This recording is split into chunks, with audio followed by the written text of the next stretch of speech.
Orient Express, man. Sounds delicious. You should know this. All right, so I got the tomato meter.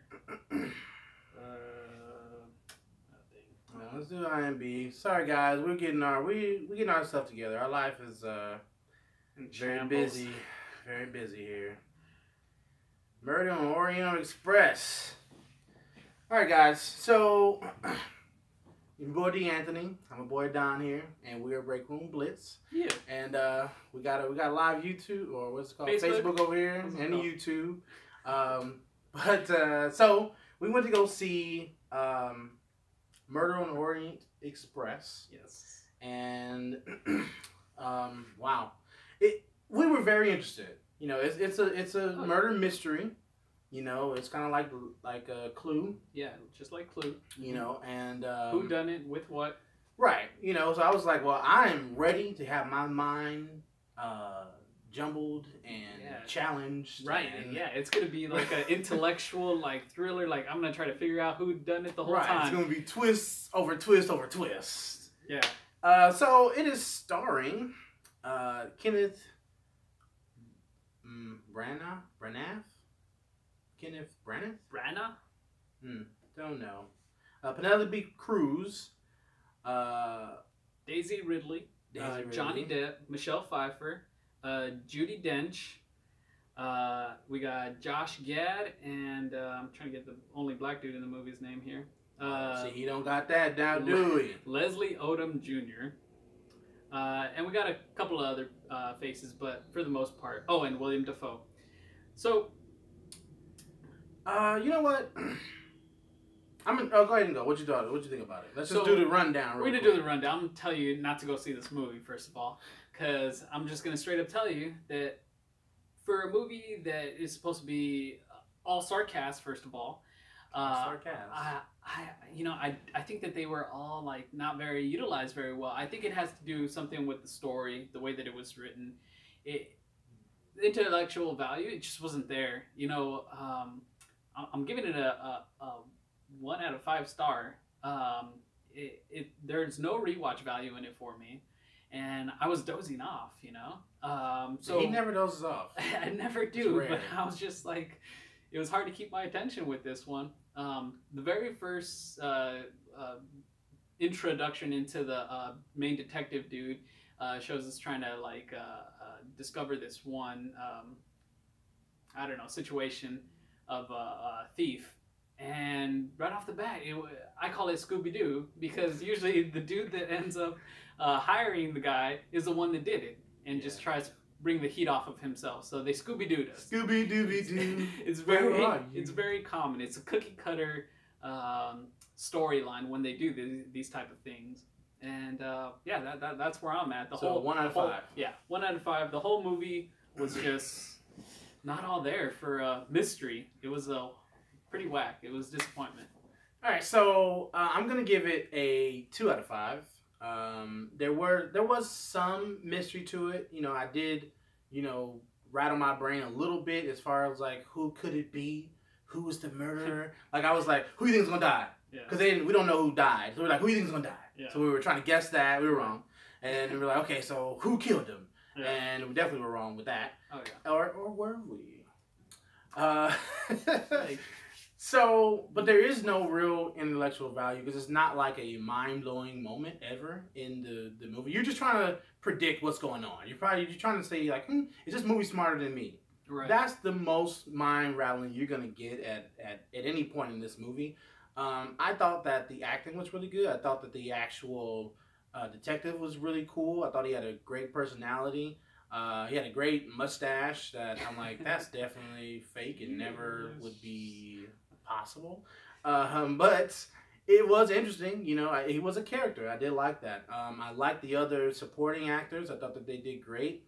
I thought that, when you're being in one setting, I like movies like that, when you're in one setting, you're just having a conversation. It makes it more, to me, there's more value in the actual dialogue, because you have to say something that's interesting to keep me captivated, because you're in this one spot the whole time, which is why I like Fences so much. But this just doesn't really do that. As far as a mystery goes, man, it's just a lot of stuff that's happening that's just like, what? Why? How did he figure that out? Like, is he a psychic? Are you a psychic mind reader right now? Because he was just coming up with names. Yeah. It's like, your real name is not Deborah, it's Portia. Like, how do you know that?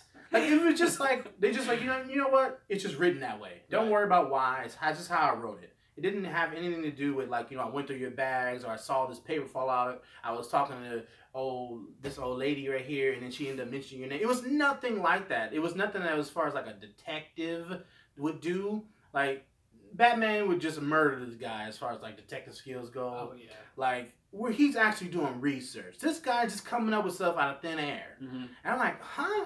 Even the first part where it wasn't Scooby-Doo, but he found out who it was by a crack in the wall? Yeah. What? This is left by a boot. No one's here is wearing boots except for you. The guy that hired me. Why is there a crack in the wall left by a boot? I just didn't get it, but and it's hard to follow as far as like the little details, and I think they do that to you on purpose. Yeah. You're like, who's that? Who's she related to? How is that person related to this person? It was very convoluted, and I think it was on purpose. It was on purpose, totally, because there is no way that you're going to be able to figure out who did it. Who murdered. There's no way. There's no way. There's not enough evidence for the viewer to actually figure it out. Right. And you know what? I'm fine with that because, maybe there'll be a little twist to something that they did show me. I'm okay with not being able to, like, see everything that's obvious. So, from this point on, I think you guys should leave if you don't want any spoilers, because I really want to talk about why the movie was just whack. Spoiler-free version right there. It got a 60% Rotten Tomato score. 60% by the critics and the viewers. I don't see how, but you know what?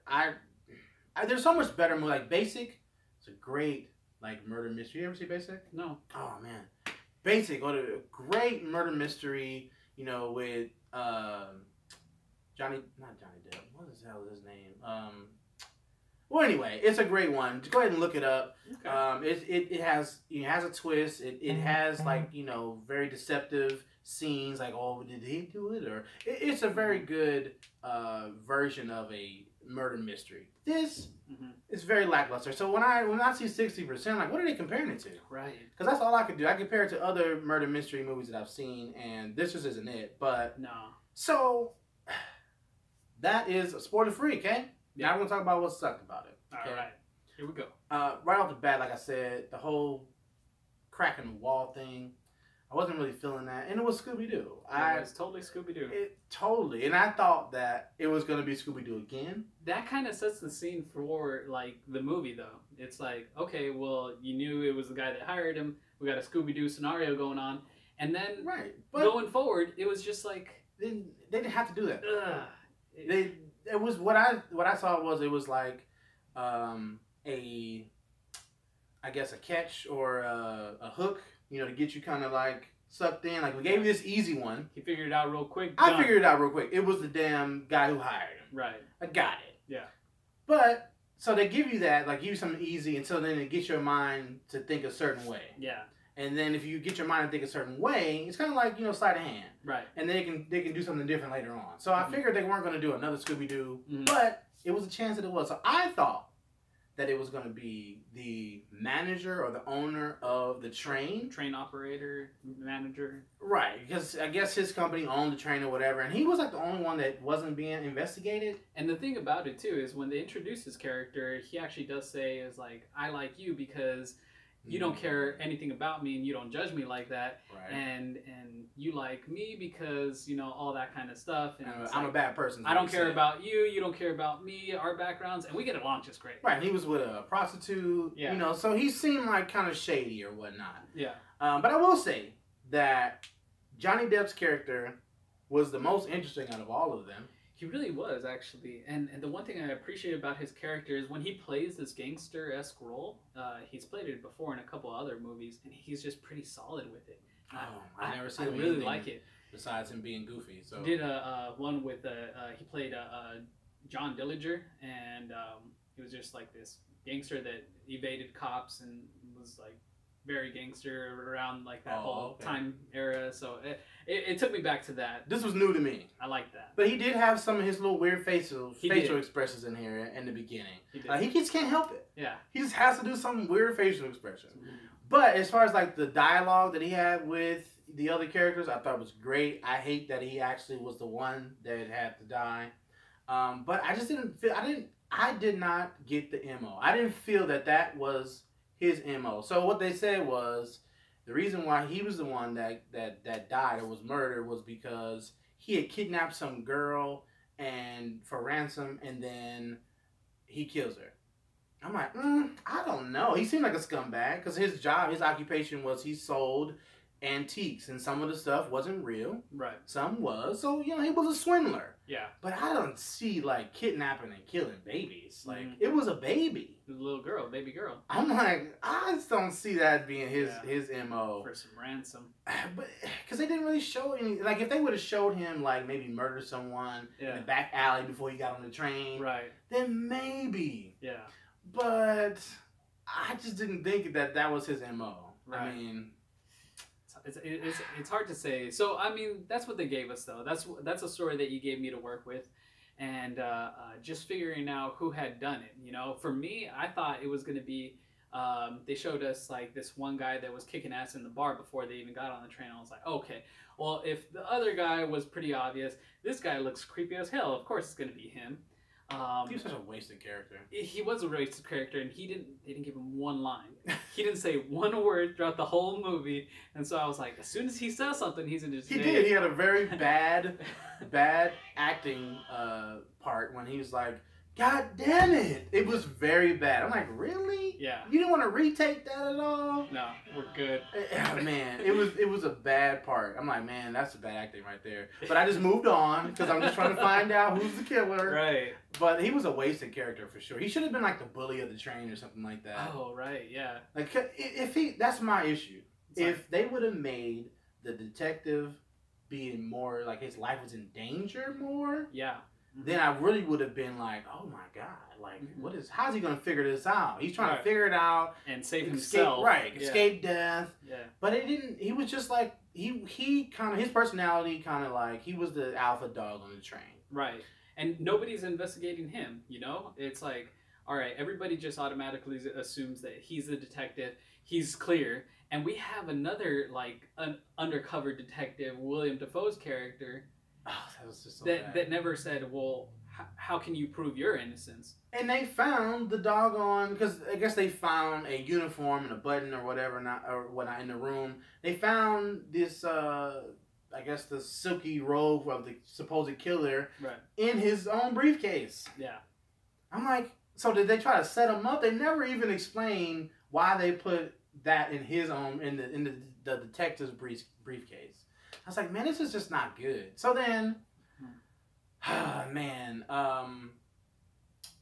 we're just going to skip to the end. Yeah, let's just skip to the end. So were we wrong in our predictions? Not really. Not really. Because everyone did it. So it turns out the murderer of the Orient Express was everyone. Everybody was connected, and everybody had devised a plan to, buy a ticket for the train, and they would each have their hand in stabbing the dude.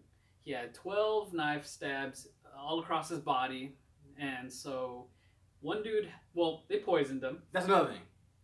So you're looking at knife stabs through a shirt. Right. How do you know how many there are? And why don't you open up the shirt? But that's just me personally. You're just like, he got stabbed 9 times. I don't know. 12 times, that's 12. Yeah. Like, well, maybe there was 2 in that same hole. How you know? Right. If no one's, but I digress. But we had a doctor, and the doctor wasn't on it. So he was the one that investigated it. It's like, he got 12 stab wounds. There's 12 of us, right? Like, you don't want to, like leave out one. Anyway. It was just bad. So they all huddled in this room. So they huddle in the room. They see the dead body, and yeah, it turns out one of them held him down. Each one of them took turns stabbing him because each one of their lives was affected in different ways because of the little girl's death. Now remember, we're on a train. On a train. These rooms are not big. How is 12 people with a fat guy all huddled in this room taking turns stabbing this man. Right. I just don't get it because you got to have room for the bed. Yeah. Now you need room for 12 people. Right. No one was coming in and out the door. Like, okay, it's your turn. It's your turn. No, they're all there. Like, okay, this is just ridiculous now. Yeah. I just didn't like it. I mean, there was already little things I didn't like the avalanche, derailed the train, and then I'm like, I feel like a derail is way more impactful than what happened. It's a big ass train. No one's dead, no one's injured, no one's bleeding, no one's hand got jammed, nothing. Mm-hmm. Not even a little bruise. No. They're like, oh, what happened? Oh, we gotta stop the train. Man. I'm like, okay, well, fine. I'm just trying to figure out who killed the guy. Yeah. And then it's everyone. So now I got to point fingers at every little thing. Yeah. I just would say, don't go see it. If you haven't seen Thor, go ahead and see that. Yep. We're going to go see 3 Billboards. 3 Billboards tonight. Tonight, right? Yeah. Okay. We never know our schedule sometimes. Yeah. It's just it's a waste of time. It's not going to be what you think it's going to be. You're not going to think. You're not going to be like, oh my God, I would have never guessed. That's right. You would have never guessed because there's no way that you can guess. They leave out like a huge amount of the story because you can never guess about how they're all connected. And that's just ridiculous. They all end up on the same train at the same time. The ending was pretty much like they couldn't figure out a clever way of figuring out how to, make it so that everybody was a killer. So they just say at the very end, you're connected to this and this is all your story. And so you all did it, right? Yep. Okay. That's it. Yep. And then they just wrap it up. That's the issue with movies, that they cannot end movie. They can't end the story. Well, I don't understand what is so hard about an ending of the story. Like I thought it started off pretty good. Started off pretty strong. He's a very person that had a good integrity. Yeah. He saw the world in black and white, good and bad. Right. Perfect. Yeah. Guilty, not guilty. Right. And to top it off, they all got away with murder. So he tells them, it's like, as soon as we get to the stop and we get this train back on the rails, I'm going to let the police know that you all killed this man, and that's it. But he has a change of heart because he says that this one little girl being murdered affect all your lives, and your murder was justified. Okay, let's back up a little bit. So he says, I cannot tell a lie. Then he says, okay, no, let's back up. Okay, so he confronts everyone. Everyone's at this table. He confronts them, and he says, well, if you want to get away with it, you have to shoot me. Okay, I'm fine with that. They don't shoot him, of course. Then he gets on the train and says, I'm telling on everybody, because I can't tell a lie. And then all of a sudden, he has a change of heart. Mm-hmm. Like, you know what? You got your justice. I'm going to go ahead and tell a lie. He's like, I don't think you guys are bad people. Like, I don't think you're bad, but you just wanted your own justice. And I would be cool with that. But don't tell me you can't tell a lie. Yeah, exactly. It's like... You don't even say it. All of a sudden, he had a change of heart at the very end of the movie. It's like, oh, man. No, I'm not feeling that. I mean, now, if he would have never said that, I'd have been okay. Because that's what I was kind of feeling myself. Like, you know what? He kidnapped a baby, supposedly. Mm-hmm. Fine. I'll buy. If I bought that, then fine. I can buy them, killing him for that reason. Sure. But you tell me you can't tell a lie, and then you do? Like, you force them to try to kill you because that's the only way they're going to get away with it, and then you just change your mind? No, I don't know. Not feeling it. So it's a hard pass for me. There's absolutely no rewatch value at all. So, I mean, if you guys see it on HBO, maybe you should, take a look. Take a nap. You probably will take a nap. Take a look, take a nap. Background noise.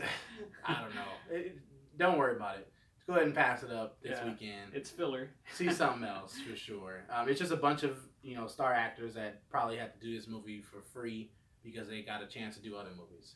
I don't know. It's probably like a studio deal. You want to be in this movie? Well, you got to do this one. You want to work with this dude? Then you got to work with him over here first. Right. So that's what it seemed like to me. So, all right, guys, that's our review of the Murder on the Orient Express. Yeah. Say it again.